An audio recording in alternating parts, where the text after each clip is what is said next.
আজকে সম্পূর্ণ নিরামিষ পদ্ধতিতে একটি পনিরের রেসিপি শেয়ার করছি। তো আসুন দেখে নিই রেসিপিটি। প্রথমে কড়াইটাকে ভালো করে গরম করে তার মধ্যে সাদা তেল দিয়ে কেটে রাখা পনির আর লবণ ছিটিয়ে হালকা করে ভেজে তুলে নিলাম। একই তেলের মধ্যে গোটা গরম মশলা আর তেজপাতা ফোড়ন দিয়ে দিলাম।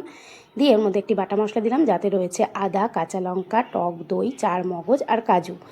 এইটাকে পেস্ট বানিয়ে এই যে এখানে দিয়ে দিয়েছি। এবার কিছুক্ষণ নাড়াচাড়া করবো। নাড়াচাড়া করতে করতে এর মধ্যে পরিমাণ মতো লবণ অ্যাড করে দেবো, আর ফ্লেভার আর ঝালের জন্য দিয়ে দেবো গোলমরিচের গুঁড়ো। দিয়ে কিছুক্ষণ নাড়াচাড়া করব যতক্ষণ না তেল ছেড়ে আসছে। তেল ছেড়ে আসলে এখানে আমি জল অ্যাড করে দেবো।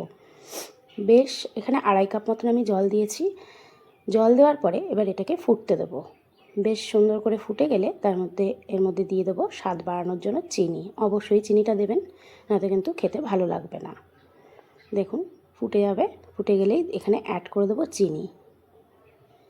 চিনিটা দেওয়ার পরে আবারও ভালো করে ফুটিয়ে নিয়ে এর মধ্যে ভেজে রাখা পনিরগুলো দিয়ে দেবো। দিয়ে কিছুক্ষণ নাড়াচাড়া করে নামানোর আগে গুঁড়ো গরম মশলা দিয়ে দেবো।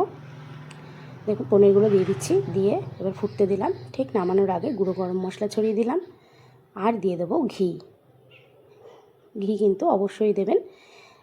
ব্যাস এবার রেডি হয়ে গেল আমাদের নিরামিষ পনির। এটি যে কোনো কিছুর সাথে আপনারা সার্ভ করতে পারেন, লুচি, রুটি, পরোটা, ভাত কিংবা ফ্রাইড রাইস, পোলাও।